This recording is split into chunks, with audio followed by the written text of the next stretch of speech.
Shitsure shimasu. Konnichiwa. Sensei no minasang, sumimasen ga sensei ima yoroshi desu ka? Watashi wa Kyoto Kurasu no Chahroni desu. Izin mengumpulkan sukudai penjelasan partikel-partikel dasar. Oke, kita mulai dari partikel pertama. Partikel wa. Partikel wa ini sebagai petanda topik. Partikel ini menunjukkan apa atau siapa yang sedang kita bahas. Contohnya seperti watashi wa gakusei desu. Saya adalah pelajar. Contoh kedua, watashi wa Indonesia jin desu. Saya adalah orang Indonesia. Untuk partikel ini. Oke, lanjut ke partikel bo. Partikel ini bisa disebut juga memiliki fungsi utama untuk menyatakan juga ataupun menunjukkan kesamaan. Dan partikel ini bisa menggantikan partikel lain seperti partikel wa dan partikel ga. Contohnya seperti untuk partikel mo. Watashi mo gakusei desu. Saya juga pelajar. Dan contoh kedua, kohi mo nomimasu. Kopi juga minuman. Lanjut ke partikel yang ketiga. Partikel yang ketiga adalah partikel no.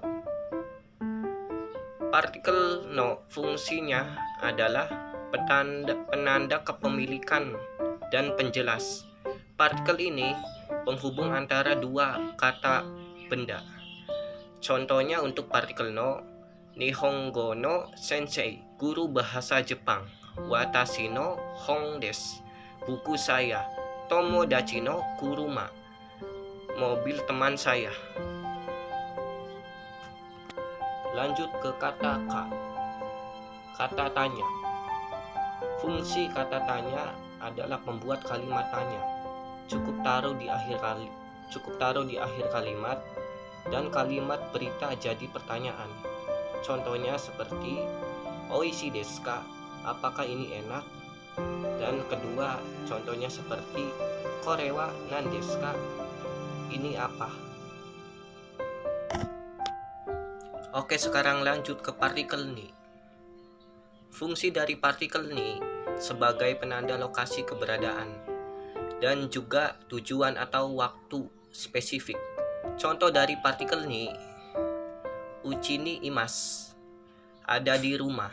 Contoh kedua, gakko ni ikimasu, pergi ke sekolah.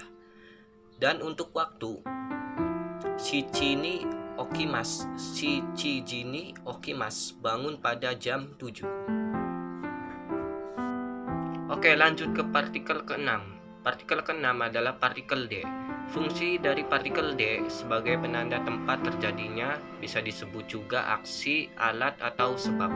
Contohnya seperti untuk tempat aksi, restoran de tabemasu, makan di restoran. Untuk alat, boru pendek kakimasu, menulis dengan pulpen. Dan untuk yang sebab, amede chushi, dibatalkan karena hujan. Oke, untuk selanjutnya adalah partikel wo. Fungsi dari partikel wo, penanda objek langsung, dan kata setelah partikel ini adalah sasaran dari kata kerjanya. Partikel ini nempel di korban dari sebuah aksi. Contoh dari partikel wo ialah gohan o tabemasu, makan nasi, dan ongaku o kiku, mendengarkan musik. Dan lanjut untuk partikel yang terakhir adalah partikel ga. Fungsi dari partikel ga sebagai penanda subjek kalimat. Partikel ini sering buat nunjukin siapa atau apa yang melakukan atau mengalami suatu penekanan. Partikel ga untuk menekankan subjek. Seperti watashi ga ikimasu, saya akan pergi. Contoh kedua seperti dare ga ikimasu, siapa yang akan datang. Itu semua dari partikel ga.